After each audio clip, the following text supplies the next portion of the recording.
course, right now you are rocking with the best. Game Time is the program. Ro Parrish is your host. A variety of voices over the next 60 minutes, starting with a couple of legends, as art and telestrator Mike Fratello and Steve Smith, NBA champion. Hey, I can't believe what happened last night. Thoroughly entertaining game. Of course, some disappointing moments. We're going to get into all of that. But quick thoughts just witnessing what Toronto was able to do winning their first championship. You know, Coach, I thought they defended better than the defending champs. I thought they played with more force, and they were just more physical than the Golden State Warriors. You know, the injuries obviously is one thing, but I think they just wore down the Warriors. There's no question they had greater depth, and they were able to do the things that they've been used to doing and wanting to execute, whereas there were so many adjustments that Golden State had to try to make at both ends of the floor, just to free up the guys that could make shots and score for them. It changed their defense at the same time. Obviously, you can't lose players of the magnitude that they did and expect to win a championship, but boy, did they give every ounce that they had in them. Now, what about legacy? Of course, that's the question that's always asked when we look at Kawhi Leonard. Is he an instant Hall of Famer? When we look at what he was able to do in the finals, going back to the Spurs, is he a first balloter? He's a Hall of Famer, and I would have to say yes, he's a first ballot guy. Yeah, I would say so. I mean, I think you go back to what he did with the San Antonio Spurs. He's still young. He's 27 years old, but his resume is full with championships, with MVPs, Defensive Player of the Years, All-Stars, All-NBA. I think, you know, obviously we should see more greatness from him from time to come. So I would say definitely he's a first ballot Hall of Famer. Of course, we know that game was invented by a Canadian. The first NBA game was played north of the border, the country of Canada coming full circle with Toronto winning this championship. But not everything was a celebration for the Raptors. Now, it's alleged that President Masai Ujiri pushed and struck a sheriff's deputy in the face after he was denied access to the court after the game. The sheriff's office classified the incident as battery of an officer, which is a misdemeanor in the state of California. The Raptors released this statement earlier today. Quote, "The incident is being looked at and we are cooperating with authorities. We look forward to resolving this situation. We will keep you updated right here at NBA TV as that situation develops." Now, it's also been reported by multiple sources that the Washington Wizards will offer Ujiri $10 million a season, along with the stake in ownership to leave Toronto to join the Wizards. I mean, he's a hot commodity coach. You see this happening, what he's done, making that big trade, firing the coach of the year, then you bring in a new coach, you win a championship, you make all these deals, winning with no top 10 picks in the draft. Is this a move that you would consider doing if you're Masai at this point? This is a lot of pressure on this individual because on top of all the things that you just mentioned, you have a team, a city, a franchise that's won its first championship ever, and you're trying to keep the MVP of the finals in the city that you're in. What would happen if next week he ups and says, "I'm gone, I'm going to Washington"? What happens to the Toronto franchise and their relationship with Kawhi Leonard and trying to keep him there? So there's a lot to this decision besides just dollars and cents and part ownerships, if that's true, what the rumors are, that he could perhaps get. Yeah, I'm with you, Coach. I mean, it's a tough decision. You know, coaches have tough decisions, players, but now you see in the front office executive who have built this team and has done a great job, couldn't get over the hump, make some bold moves. And I thought also making a trade for Marc Gasol, that was a move that was a fantastic move for the Toronto Raptors. And now he got a chance to win this championship. And then, but like you said, the money, the stake in ownership, it's going to be a tough call for Masai, but I will say give Masai a lot of credit. He's done a fantastic job in Toronto, whatever he chooses to do. I mean, he has shown that he's willing to make those bold moves, and they paid off, and I think he's assembled the right type of team for Toronto. I think he's done a good job of putting the right people around to win championships. Ton of success in Denver, of course, the success that he's had with the Raptors. Now, the Raptors, they successfully ended the Warriors' shot at winning 3 straight titles. However, that wasn't the biggest L the Dubs suffered. Klay Thompson suffered a torn ACL in his left knee in the third quarter of Game 6. Still hate watching this. Now, this is coming off the heels of Kevin Durant, who ruptured his right Achilles tendon in Game 5. Now, both players are expected to miss next season, and both players are expected to be offered max contracts. Earlier today, Steve Kerr and Bob Myers discussed the injury concerns with their impending free agents. Well, the injury kind of throws everything for a loop. So I have no idea what Kevin's going to do.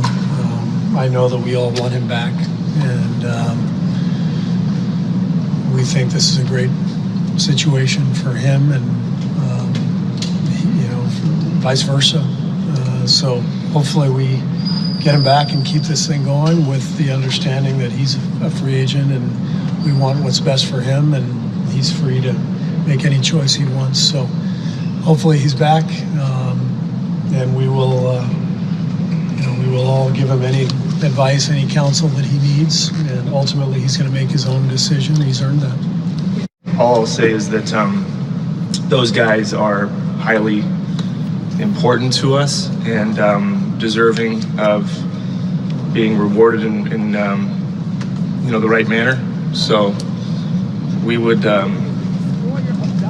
knowing them too as people, those are people that you, beyond what everybody here sees, we get to see a little, the curtain keeps getting more and more open. The media, the fans get to see more and more of us, but there is some stuff you don't see, which we get for ourselves. And so to see those two guys, not just them, but our whole team, it's hard to find high quality people, and both of them are that.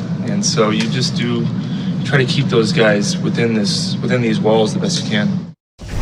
Definitely will be an uphill climb for the Warriors. Now, as you can see, the players under contract, starting with Steph at top with that $40 million. He's still due to be paid as he continues next season. But the next graphic, we see the players who will not be under contract, including the two up top. Clay is a free agent, unrestricted, and all signs point to KD opting out. Welcome our front office insider, Tom Penn. Now, as far as I recall, we've never seen this type of unique situation. Two All-Stars, two All-NBA caliber players on the same team, both suffer career-altering injuries in the finals heading into free agency. Now, the Warriors organization seems to be doing okay with revenue, but how would they manage potentially paying two max players for a redshirt season? And how would they manage to fill out the rest of the roster? Yeah, good question. Hard to figure out this quickly. Look, here's how it works. You can always re-sign your own players, whether they're injured or not. And in this case, both guys, as we well know, are eligible for free agency and are seeking max deals. And apparently others are willing to give them full max deals. So you saw this aggressive public move today where they said, we want both of them. And they know full well what that means. And here's what it means. Just a whole ton of money being committed, because the Warriors have all these contracts with Steph Curry, with Iguodala, with Draymond Green. Those all add up to about $80 million. And then you add in others, you're going to get into the $90 millions. Then you start layering on these big, big deals, and it's going to have a major impact on their cap. Tom, Steve Smith, question for me is, how does all this change if you're the Warriors franchise, if Kevin Durant opts to opt in to his contract and being able to, I guess, to $31 million and then wait to be a free agent, next year? That would actually save him a few bucks, I think, Smitty, because if he opts in to $31 million, it's on his old contract. They probably get some insurance money. If he opts out and they re-sign him, they got to start him on a new deal at $38 million. And the last year of that deal is 50, and the whole thing totals 221, and then all of a sudden there's no insurance recovery for any of that because it's a new contract. So I think it would be advantageous for the Warriors, assuming they want to keep him for real long term, no matter what the cost, for him to stay on his current deal and then do a new deal at the end of that. Tom, since we're talking about free agents, where do you think this season has left Boogie Cousins as he looks ahead to free agency? Well, I don't even know, Mike. I think he showed he can, hold up and play games, so that was good. And with the blow that these two guys, let's assume they don't move, or even if they do move, we know they don't play. So they're not immediate help for anybody else. And Boogie's agent's going to say, hey, he's at least immediate help who's going to come in and play. And I think with both New York teams, both L.A. teams with major room, plus all the others, I think it's highly likely somebody says, okay, let's give Boogie a significant deal. I don't know that it's a full max deal, but it's deep into the double digits. And I think the fact that he did play as many meaningful minutes as he did in the finals will help rehabilitate his value on the market. Great information right there. He will be a staple throughout the draft and free agency. He's Tom Penn. Thank you for joining us. We'll see you soon. All right, guys. For your viewing pleasure, we grant you all access to the closing of the Oracle and the Court. A city, a province, a country celebrates. Your 2019 Bill Russell Finals MVP is Kawhi Leonard. I just kept working hard, and had my mind set on this goal right here. And, you know, this is what I play basketball for. This is what I work out for. And I'm happy that my hard work paid off.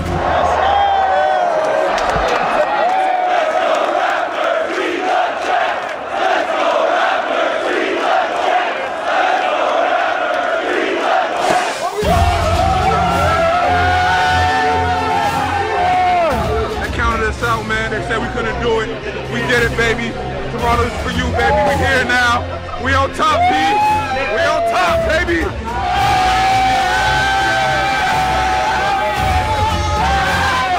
Go around with emotions. It's what you work for.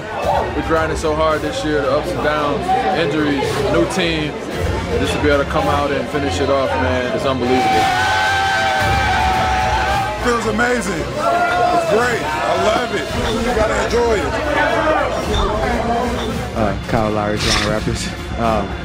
Fred, how does it feel to be a world champion? It's unbelievable, man. It's unbelievable. Yes! You got it. Woo! I've been floating for the past hour. I haven't touched the ground yet. I won't touch the ground in a couple of days. Seeing where I'm from there to a world champion, God bless me. Thank you.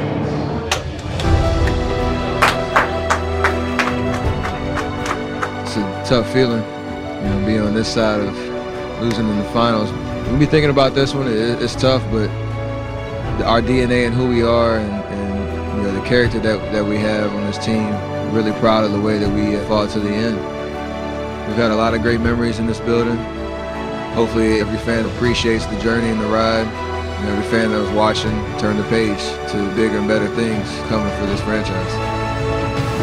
The Raptors parade is Monday at 10 a.m. Eastern, and you can see it all right here on NBA TV. So with that said, joining us on Game Time, we are delighted to have the voice of the Raptors, Matt Devlin. Now, you've been with the organization forever. You've seen it all.